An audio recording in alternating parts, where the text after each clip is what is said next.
Baik, terus bersama kami dalam Selamat Pagi Malaysia. Seperti yang kami janjikan, bagi anda yang barangkali bercita-cita untuk menjadi lebih mantap dari segi pengurusan kewangan, sedang kita hampir ke hujung 2023 dan azam tahun 2024 untuk anda menyimpan wang ataupun mendapatkan lebih banyak kebebasan kewangan. Bersama kami pagi ini Encik Wan Hosni Wan Kamal yang merupakan Ketua Jabatan Deposit untuk Bank Muamalat Malaysia Berhad. Terima kasih Encik Wan kerana sudi bersama kami pagi ini. Betul ya, tiap-tiap tahun selain daripada kesihatan, kewangan itulah antara azam yang paling banyak sekali diberikan fokus. Betul. Jadi untuk dari perspektif Encik Wan sendiri, melihatkan bagaimana tabiat menabung ini, evolusinya ataupun perubahan trend ataupun bagaimana dari segi kepekaan masyarakat setempat untuk lebih menyimpan wang, apa yang boleh dikongsikan dari pihak Bank Muamalat sebenarnya? Terima kasih kepada sahabat Malaysia. Assalamualaikum warahmatullahi wabarakatuh. Salam. Setiap tahun orang macam biasalah kita di luar sana sentiasa azam. Bila dah berapa hari kita nak muncul tahun baru ni 2024, biasanya kita rakyat Malaysia ni selalu ada tanah azam, aku nak capai apa yang aku inginkan, apa yang kita impikan untuk tahun-tahun yang mendatanglah. So apa cara yang kita perlu adalah kan. Jadi saya sebagai orang yang bekerja di bank ni, kita galakkanlah tanamkan azam kita untuk menjadikan budaya menabung tu salah satu azam kita, tekad kita. Bukan hanya menabung untuk hari ini, tapi menabung orang cara yang berhemah, yang berdisiplin. Menabung tu mudah nampaknya, tapi macam mana kita nak menjadikan sikap kita yang menabung ni satu contoh konsisten, satu sifat menabung yang konsisten, yang berdisiplin maksud saya sini. Jadi saya faham dan kadang kos ekonomi kita yang makin kos hidup meningkat, kadang ekonomi tak menentu. Jadi budaya menabung ni sepatutnya kita serapkan pada semua golongan masyarakat, daripada anak-anak kita, daripada orang yang remaja, golongan remaja, even orang yang bekerja. Kena ada sikap menabung. Jadi saya cadangkan untuk tahun 2024 ni, tanamkan azam kita untuk menjadi seorang yang pengurus kewangan untuk poket kita sendiri dengan cara menabung cara yang berdisiplin. Tanamkan azam, sikap yang kita perlu ada pada setiap orang lah. Dan juga menabung ni perlu disiplin.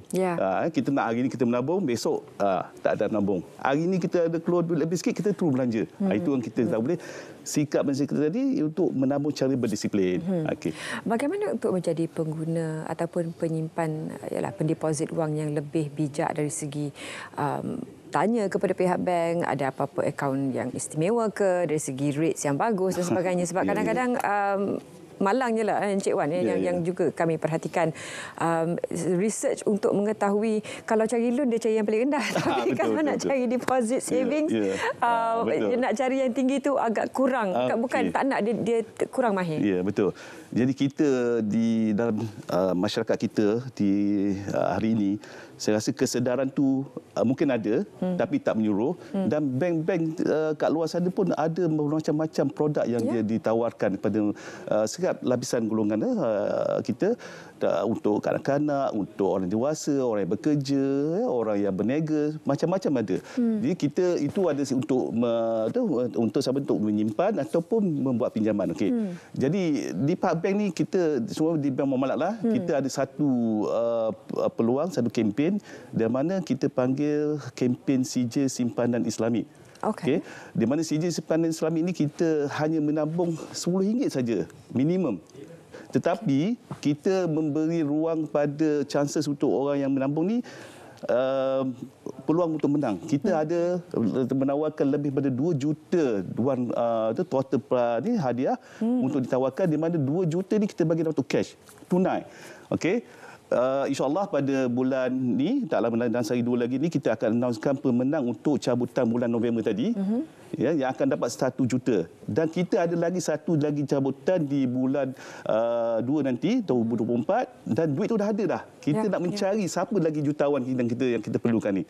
Dan juga di CJ Simpanan Islam ini, kita juga ada menawarkan hadiah-hadiah kereta mewah 2 biji.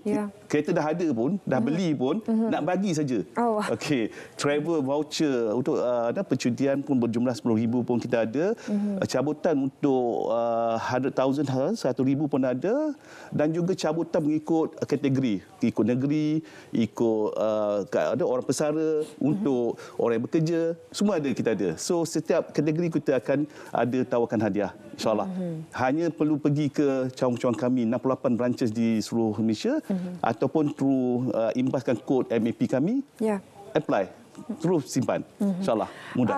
Syarat kriteria khas untuk mereka yang ingin menyimpan ini, adakah minimum umur berapa yang boleh mula menyimpan? Umur seawal 12 tahun. Dah dapat MyCard dah. Dah ada MyCard je boleh menabung, insyaAllah. Dan bagaimana penerimaan masyarakat setakat ini? Sebab sekiranya diberikan insentif-insentif seperti ini, mereka lebih tertarik untuk menyimpan, memikirkan ganjaran yang mungkin mereka boleh dapat. Chances ni sangat mudah sebab kita baru menawarkan kempen ni. Jadi chances kebarangkalian tak menentu benda baru, chances tu, peluang untuk menentu banyak besar kan. Pelanggan kami pun masih meningkat, makin meningkat, insyaAllah. Sambutan amat menggalakkanlah, terutamanya dari golongan-golongan orang bekerja lah, yang ada duit lebihan tu. Dan kami sebenarnya tahun baru ni, tahun 2024, kami menawarkan 2,000 penyimpan terawal. Kita akan bagi cash RM50 masuk akaun dia. Untuk 2,000 customer pelanggan pertama yang terawal. Jadi kita tawarkan sebenarnya tahun baru 2024 ni. So rebutlah peluang setakat mana yang ada ni, 2,000 orang ni pertama ni, untuk enjoy dapat cash reward RM50. Mungkin saranan Encik Wan juga pihak bank kepada ibu bapa untuk bagaimana agaknya langkah-langkah awal yang boleh kita lakukan untuk mendidik anak-anak supaya lebih berdisiplin. Sebab kata Encik Wan tadi lah, kalau nak menabung tu senang, tetapi dari segi disiplin dan konsistensi untuk menyimpan wang itu satu lagi cabaran yang seterusnya. Memang betul cabaran. Dia cabarannya berlaku daripada pihak ibu bapa kita sendirilah. Daripada awal. Sama ada bulanan dia tu pendapatan bulanan cukup tak untuk dia bagi peruntukan untuk anak-anak dia. Kalau kebiasaan kita, kalau parents ni dia bagi seminggu dikatakan bagi RM50. Jadi macam mana kita nak educatekan anak-anak kita ni supaya sikap menabung ni. Jadi kita kembali kepada zaman-zaman kita yang dulu, kita ada tabung buluh, tabung cak ayam kan. Jadi kita kita galakkan anak-anak kita balik sekolah, letak dalam tabung lebihan daripada apa yang belanja kat kantin sekolah, masuk dalam akaun, masuk dalam tabung. Itu sebagai permulaan. Dan kita kena update anak-anak kita, kena beritahu anak-anak kita supaya kita ni akan menghadapi satu hari, satu ketika ada permasalahan dari segi kewangan, kesusahan. Jadi kita perlu didik anak-anak kita cakap, anak-anak kita yang kita perlukan duit cash. Masa itulah. Dan mana yang kita nak cari ni? Bila waktu sesah, waktu kesusahan yang ada menimpa kita lah. Jadi kita kena sentiasa berkomunikasi dengan anak-anak kita, maklumkan kepada anak-anak kita apa kepentingan menabung ni. Kita perlu masa kita susah, masa kita perlu untuk masuk universiti, masa perlu kita nak beli laptop ke, komputer riba ke untuk keperluan mereka. So tak perlulah kita tercari-cari masa time-time tu juga kan. Itulah. Sebelum kita tanyakan lebih lanjut tentang bagaimana untuk menggalakkan ataupun menerapkan sifat menabung dalam jiwa anak-anak ini, kita ingin kongsikan satu klip oleh pihak Bank Muamalat sebenarnya lebih lanjut tentang sijil simpanan ini.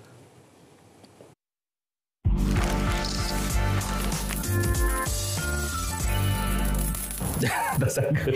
Itu memang tak sangka. 50 tahun dah hidup tak bisa dapat 1 juta.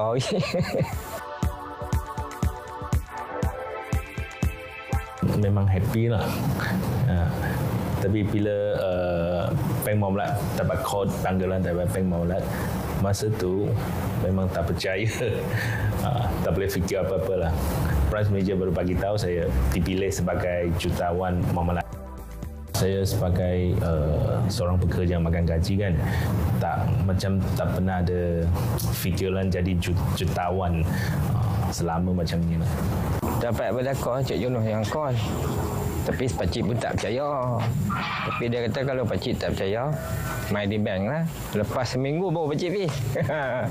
Bila tu baru tahu kata betul lah kan. Ingat ini scammer ke apa kan ni. Dia fikir siapa nak pergi kat kita sampai 1 juta. 50 tahun dah hidup tak bisa dapat 1 juta. Alhamdulillah ke saya sebenarnya simpanan Mak Malat ni 2 simpanan Mak Malat biasa dan satu lagi simpanan Suria. Dan saya tak sangkalah hari ini saya menang dalam cabutan Super Saver ini.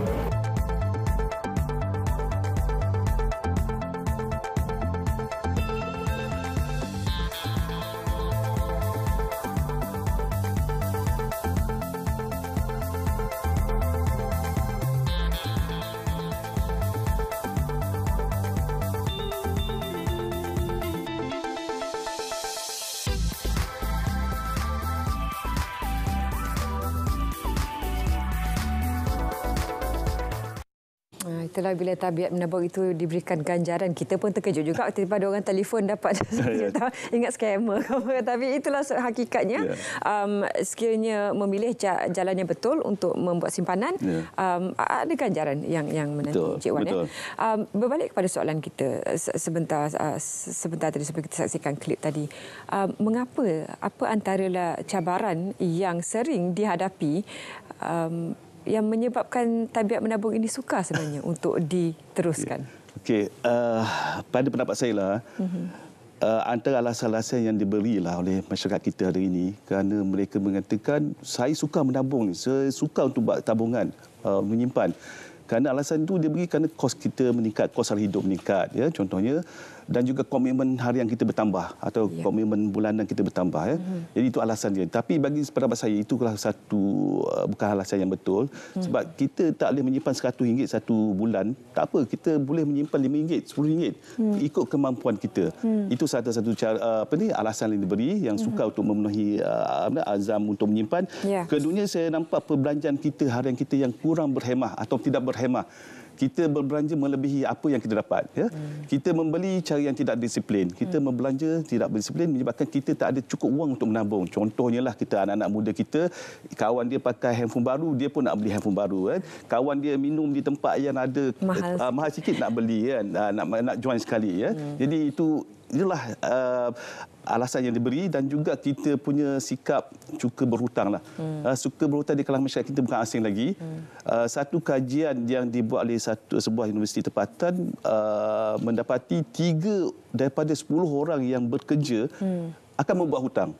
Kadang-kadang hutang yang dibuat tu bukan hutang yang diperlukan, tetapi hanya untuk dia berbelanja yang tidak sepatutnya. Jadi itu menjadi budaya. Jadi kita harap benda ni tak melarat untuk menjadi satu habit lah. Itu sebab alasan-alasan itu menyebabkan dia tak cukup wang lah. Selain daripada kos yang saya cakap tadi, kos meningkat, komitmen yang tinggi, tak ada kesedaran satu lagi. Kesedaran tu apa impak yang positif dari segi dia menabung ni, dia tak nampak tau. Dia tak jelas. Apa sebab dia aku perlu menyimpan ni, kenapa? Jadi tak nampak. Satu lagi saya nampak, satu lagi kat rakyat yang bekerja ni, orang yang bekerja ni nampak, oh saya di akhir nanti bekerja saya akan ada duit simpanan melalui pencen kami. Dia tabung EPF, Kumpulan Wang Simpanan Pekerja. So dia anggap itu dah simpanan dia. Jadi bulanan dia akan belanja saja. Jadi yang sempat dikongsikan oleh Encik Wan tadi, terima kasih Encik Wan. Anda terus boleh pergi ke laman web rasmi Bank Muamalat untuk mengetahui lebih lanjut tentang sijil simpanan. Dan belum terlambat untuk menyimpan sebenarnya. Mulakan balik 2024, re-strategize dan ukur semula dan juga atur semula perancangan keuangan. Terima kasih sekali lagi Encik Wan ke studio bersama kami. Kita ingin ke Labuan seketika untuk mengetahui lebih lanjut tentang aktiviti berkemah di Pantai Pohon Batu. Teruskan bersama kami dalam Selamat Pagi Malaysia.